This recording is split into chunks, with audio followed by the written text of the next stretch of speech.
Hello guys nga pala. Kaya nga pala, ngayong araw po ay tuturuan ko po kayo kung paano kunin lahat ng mga sword dito sa first C. Okay, ang first word natin dito is katana at cutlass. Katana at cutlass ay nabibili ito sa Pirate Starter. Pwede rin ang katana at cutlass sa Marine Starter pag ang pinili mo ay Marine. So, ayan. Katana at cutlass dito sa Pirate Starter natin po ito mabibili. So, ang next word natin dito is sa Middletown. Sa Middletown, meron tayong makukuha sword dito eh.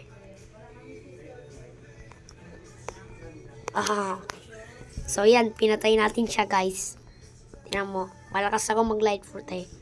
So okay, para sa Middletown, ang kailangan mo dito, pa nag-spawn ang boss so dito, dapat papatayin po niyo siya. Tapos, pag pinatay niyo siya, makakakuha din po kayo ng shark soul na sword. Okay, so, ang shark soul ay bihira lang yan magbigay pag nagdi-defeat kayo ng soul. Pag nagdi-defeat po kayo ng soul, so, bihira lang po yan magbigay ang shark soul. So, para magbigay ang shark soul, kailangan mo muna patayin ang boss soul ng 3 to 4 times. 3 to 4 times po ang papatayin nyo. So, yun yung mangyayari para makuha. Okay. Next word natin ay sa jungle. Siyempre, saber sword. Siyempre, sa jungle ay makukuha tayong saber sword. Para bakunan natin yung saber sword, so dapat, okay, so dapat gagawin muna natin ang saber parcel. Una, activate mo yung 5 buttons. Pangalawa, syempre, kukunin mo yung torch at punta ang desert. So, sunugin mo yung grass door, punta kang frozen village, lagyan mo ng tubig ang tubigan mo, tapos punta ka kay Richman, tapos pwede ka naman rin pumunta. Uy. Sayang namatay ka guys. So, pagkatapos mo mag-talk sa Richman, yan, i-defeat mo si Boss Mob. Tapos, pag defeat mo siya, kukunin natin ang Richman, tapos ilalagay mo sa loob, syempre dito ang relic. Tapos, ngayon, pag nalagay nyo na po ang relic, pwede nyo na pong i-defeat si Cyber Expert. Mahanap nyo po dito sa lugar na to. Tapos, pag defeat mo natin siya, may makukuha tayong saber. Next island. Hanapin natin.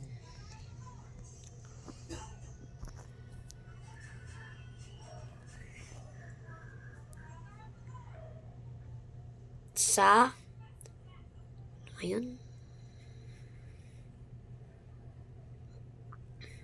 Okay. Ayan, dito. Mga palangalan nito, Pirate Village. Pirate Village na island.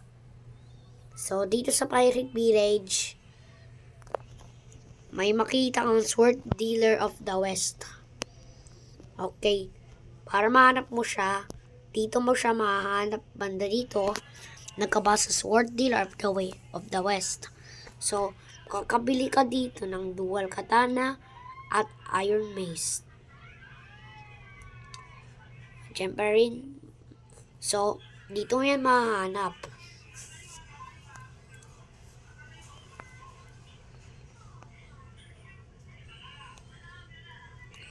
Ito na, kanina pa tong taong Yung taong yan.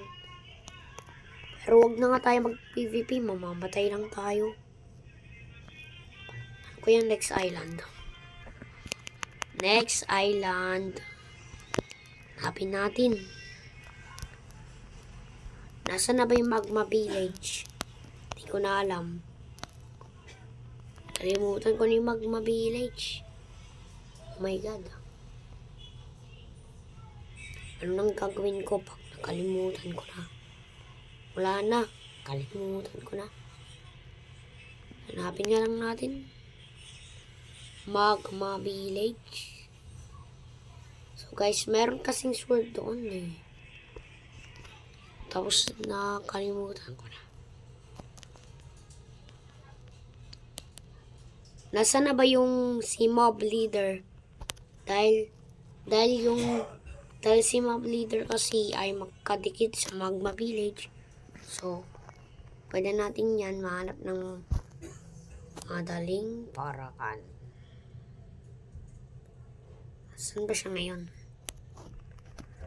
Bakit? Alam ko na. Dito banda. Dito banda oh. Sa nililiparan ko. Makalandi doon. Ay. Yun tama. Pag nahanap natin ito, may makita tayong Magma Village banda dito oh. Ayan oh. Ito, Magma Village. Ito po ang Magma Village. So ayan. Ang nililiparan ko po ay Magma Village.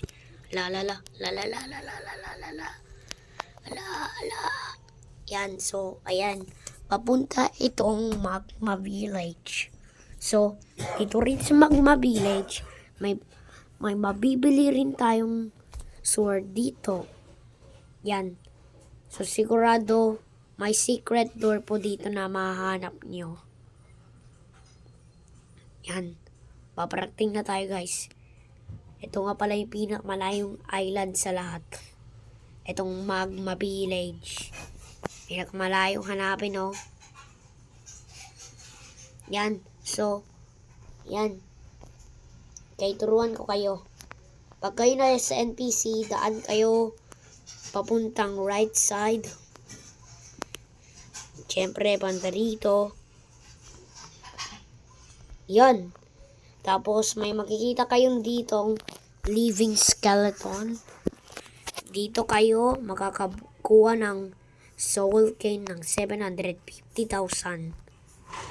Okay. So, dito mo siya makakuha. Tandaan nyo. Next island na kailangan natin hanapin.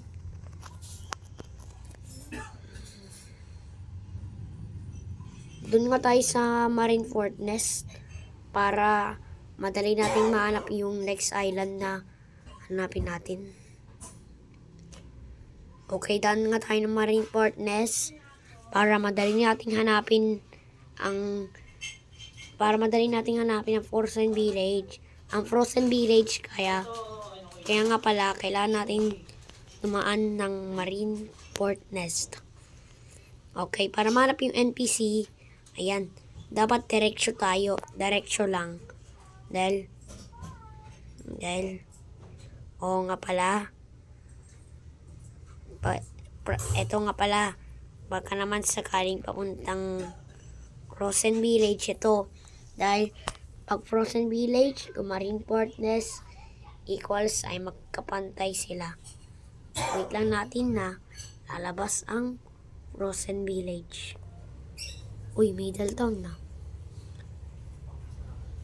Layo naman ng Frozen Village. Saan na ba yung banda? Baka tama ako. Sobrang layo lang. Ayun. May Frozen Village. May Frozen Village ako nakita.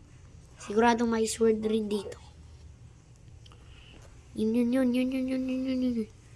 Ayun na. Hanap natin ang Frozen Village. Oh.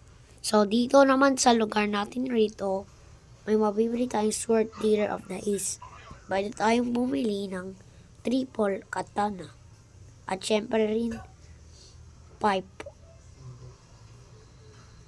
Okay. Okay, next word ay meron rin sa island na tinatawag na prison. Yan, no? Yan, prison, guys.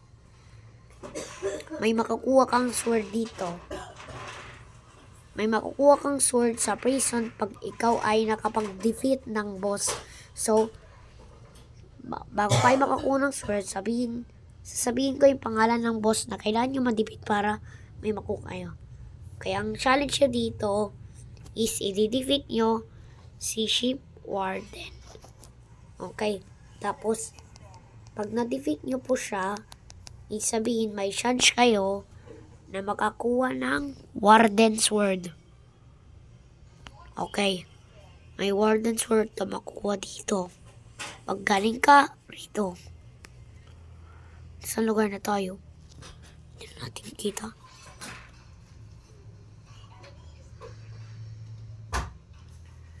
Okay. Okay.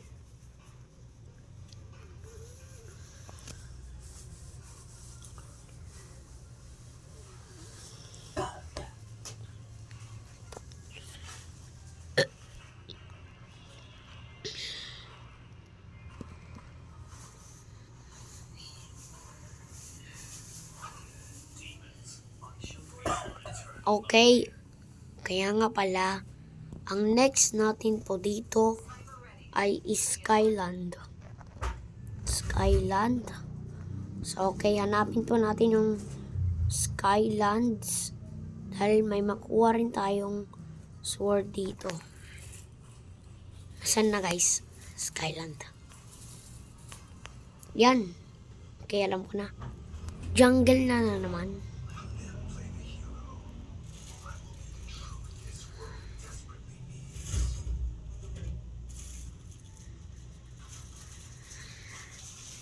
Uy, ang taas natin masyado, hindi natin maabutan. Uy, uray! Ba't kasi hindi mapindot ang jump button? Ano ba to si Roblox? Pasimuno ka ba? Yan, paparating na tayong Skylands sa wakas. Yun, Skylands rin. Ba't tayo bumaba? Pala natamaan tayo. Sige, agawan natin siya. Huwag natin siyang patabay. Yun yung style ko eh. Wala. Kaya, ba't siya hindi mamatay? Oo nga pala. Wala pala akong PvP kaya hindi natin mapatay. Sabi ko na, pag nag-PvP ako, yan mo lang kayo sa akin eh. Tiyan na natin oh.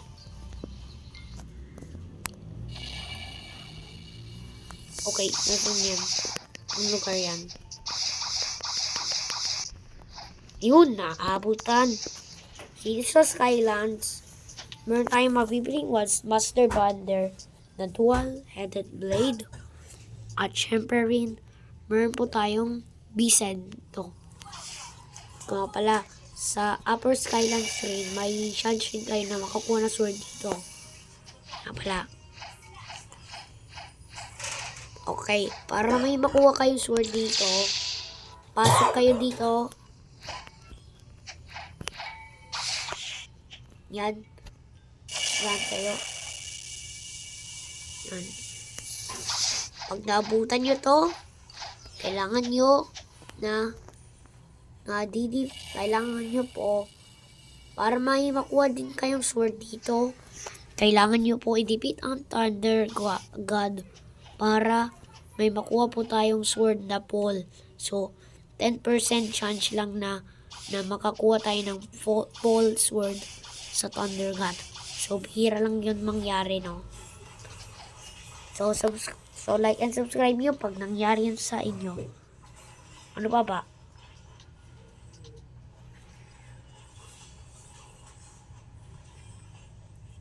Okay. May last na lugar pa pala. Kaya nga pala, sa underwater. Sa Fountain City nga tayo mag-teleport para mabilis. Bilis natin itong mahanap eh. Nasaan yung prison? Ayan yung prison. Diba? So, banda prison, may mahanap tayong whirlpool. Yan. Kataan rin prison. Yan, banda prison tayo, no? Prison. Nasaan yung whirlpool na makakadikit? Magkadikit po silang dalawa. Pero magkalapit lang po silang dalawa. Ang prison at whirlpool. Ayun, no? Whirlpool. Kitang kita. What's this one? Bilisan na tayo. Napalayo tayo sa whirlpool, ah. Sa paggamit ko ng reflection kick. Yan pala. Ito nga pala yung last word sa whirlpool. Kaya na pala, kailangan nyo muna po pumasok dito sa loob, guys. Tapos, yan na pala, by sword kayo makukuha dito. So, ang tips nyo dito is i-defeat si Fishman Lord at meron kayo makukuhang sword na, ano ngayon? Pag kay Fishman Lord naman, may makukuha din tayong sword dito pag defeat natin siya. So, dito tayo sa bintana.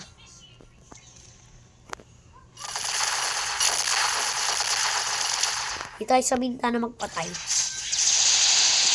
Okay, dito po sa Fishman Lord, pag dinefeat nyo naman ito, meron kayong chance na makakuha ng sword na trident. Ito po, trident, ang makukuha nyong sword dito. Trident. So, yan. Trident po ang makukuha dito pag pinatay nyo ang Fishman Lord. So, ayan, nahanap na natin lahat ng mga sword dito sa Percy. So bukas po, abangan nyo lang po. At ang next na gagawin natin is gagawa nga pala tayo ng bagong video dito. Gagawa nga pala tayo ng bagong video. So, bye-bye po guys.